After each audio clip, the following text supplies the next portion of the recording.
Hello, China કોડમાં તમારું ફરી એકવાર સ્વાગત છે. ઘણા ટાઈમ પછી આજે આપણે લેક્ચર લઈ રહ્યા છીએ પાયથનમાં. પહેલાં તો હેપી ન્યૂ યર. આજે 22 ઓક્ટોબર છે, આજે ન્યૂ યર છે.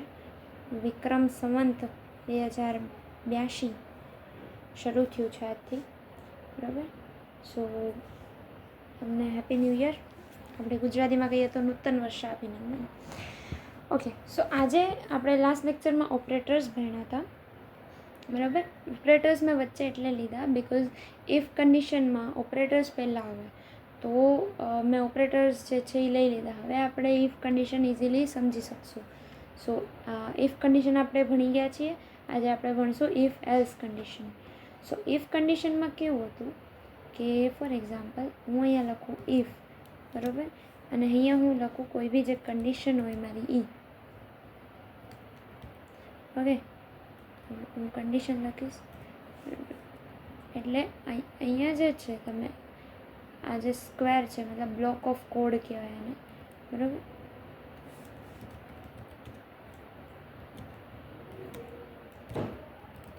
બરાબર, બ્લોક ઓફ કોડ મતલબ એક લાઇનનો કોડ હોય, 2 લાઇનનો હોય, કેટલી બી લાઇનનો કોડ હોઈ શકે. એ એક્ઝિક્યુટ થાય, બરાબર. એ એક્ઝિક્યુટ થાય જો આ કન્ડિશન સાચી પડે તો.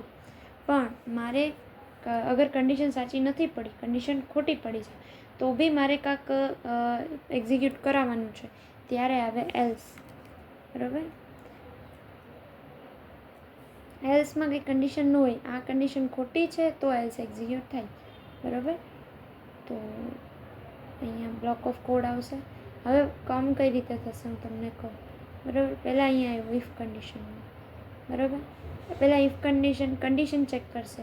જો ટ્રુ છે, ઓકે, તો આખો કોડ જે છે એ એક્ઝિક્યુટ કરશે. પછી એલ્સમાં નહીં જાય, સીધું અહીંયા બહાર, બરાબર. પણ જો ઇફ કન્ડિશનમાં આવ્યું અને આવડી આ કન્ડિશન ખોટી છે, તો આખા બ્લોકને સ્કીપ કરીને સીધો અહીંયા એલ્સમાં આવશે. અને એલ્સમાં તો કોઈ કન્ડિશન ન હોય, આ ખોટી છે એનું વિરુદ્ધાર્થ છે. જો આ બ્લોક એક્ઝિક્યુટ થાય તો આ ન થાય, નીચેવાળો એલ્સવાળો. અને જો એલ્સવાળો એક્ઝિક્યુટ થશે ક્યારે થશે, જ્યારે ઉપરવાળો નહીં થયો હોય. બંને મેં એક જ વાત બોલી, પણ તમે સમજી ગયા છો કે આવડું આ જે છે બ્લોક ક્યારે એક્ઝિક્યુટ થાય, જ્યારે કન્ડિશન સાચી હોય. અને આવડું એલ્સવાળો બ્લોક ક્યારે એક્ઝિક્યુટ થાય, જ્યારે કન્ડિશન ખોટી હોય. તમે સમજી ગયા, બરાબર. સો હવે આપણે આનું થોડુંક પ્રેક્ટિકલ જોઈ લઈએ. ઓકે, સો ન્યૂ ફાઇલ લઈ લઈએ છીએ આપણે અને આને સેવ કરી નાખીએ છીએ ફાઇલ્સને. ઓકે, સો જોઈએ. હું અહીંયા આપું છું, પહેલાં હું યુઝર પાસેથી ઇનપુટ લઉં છું, બરાબર.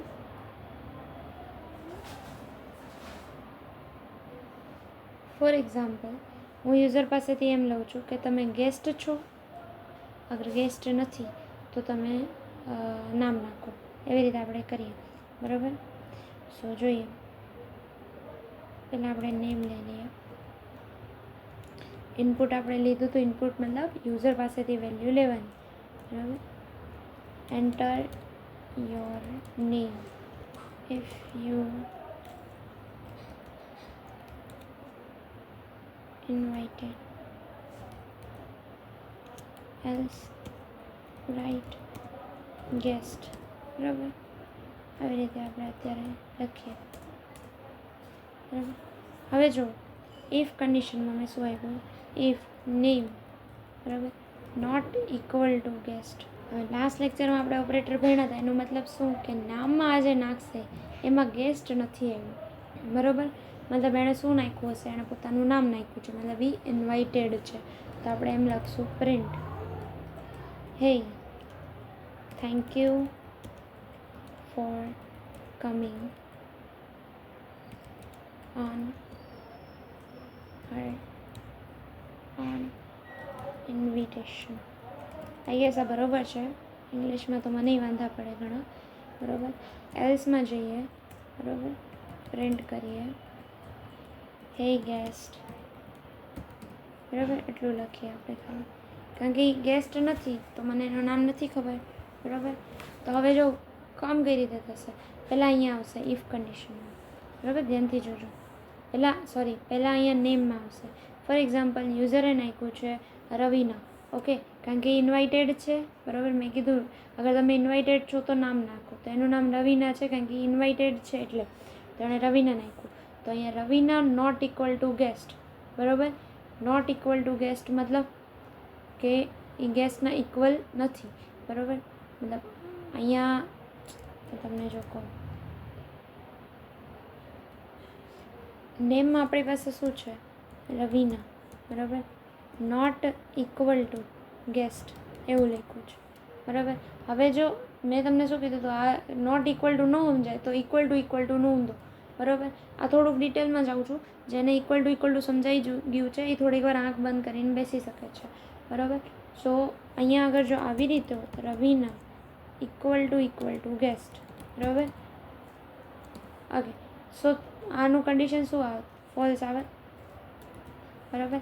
હવે આ ફોલ્સ થયું ને, ઇક્વલ ટુ મતલબ આ ટ્રુ થશે, એનું ઊંધું ગણી લેવાનું, બસ સીધું છે, નો બકવાસ. ઓકે, સો આ તમને સમજાવું. તો આમાં શું આવશે, ટ્રુ આવશે કારણ કે મેં રવીના નાખ્યું છે એટલે. તો અહીંયા શું થશે, હે thank you for coming on invitation. અહીંયા આપણે થોડું સારું લાગે ને એની માટે આપણે નામ બી કરાવી નાખીએ. હવે જો અહીંયા પ્લસ જે છે એટલે હું એની જોડે કોન્કેટ કરું છું, મતલબ બે સ્ટ્રિંગ ભેગા કરું છું. એક આવડું આ સ્ટ્રિંગ છે અને એક આ નેમવાળું સ્ટ્રિંગ છે.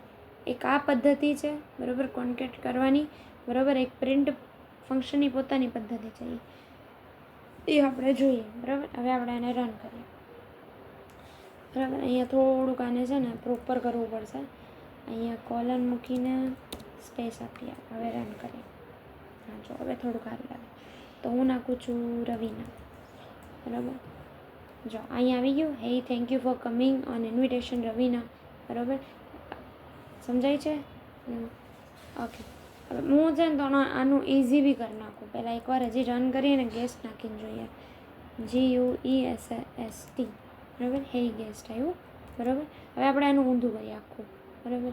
હવે નેમ, મને નેમ તો ખબર નહીં હોય, કાંઈ બી હોય કે રવીના હોય કે રવિ હોય કે કાંઈ બી હોય કે, તો હું અહીંયા શું કરીશ ખબર, આ પ્રિન્ટ ફંક્શનને ફેરવી નાખીશ.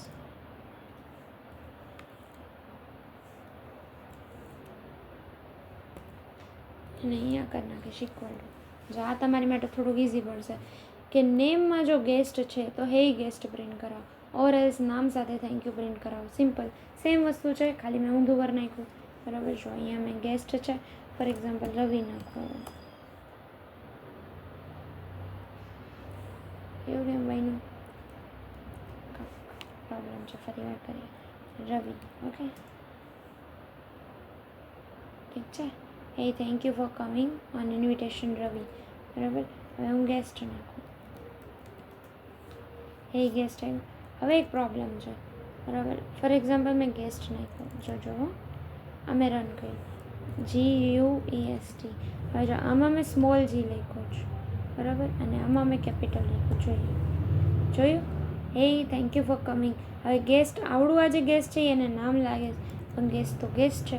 તો અહીંયા આપણે શું કરશું, ઓર એક સેકન્ડ, આપણે લોજિકલ ઓપરેટર નથી ભણ્યા છે. ઓકે, કોઈ ના, ચાલો અત્યારે તમે એટલું રાખો. ઓર હું આ જો આવડવા છે એ તમને નેક્સ્ટ લેક્ચરમાં કરાવીશ. Operator and or not in અને ઇઝ નોટ, બરાબર. આ હું તમને નેક્સ્ટ લેક્ચરમાં કરાવીશ. સો અત્યારે આપણે એટલું રાખીએ, પણ જો એણે કેપિટલ જી આપ્યું તો એ એઝ અ નામ તરીકે લેશે. સમજાય છે, બરાબર. સો ઇફ એલ્સ કન્ડિશન જે છે એ આવી રીતે કામ કરે. જો તમને કંઈ ન સમજાણું હોય તમે મને કમેન્ટ બોક્સમાં કહી શકો છો, બરાબર. બાકી આઈ ગેસ આ પ્રોગ્રામ ક્લિયર હશે. અને આજનો જે છે આપણો પ્રોગ્રામ એમ છે કે તમે ઇફ એલ્સમાં, બરાબર, ઇફ એલ્સમાં તમે એમ કરો કે નેમ લ્યો, બરાબર, અને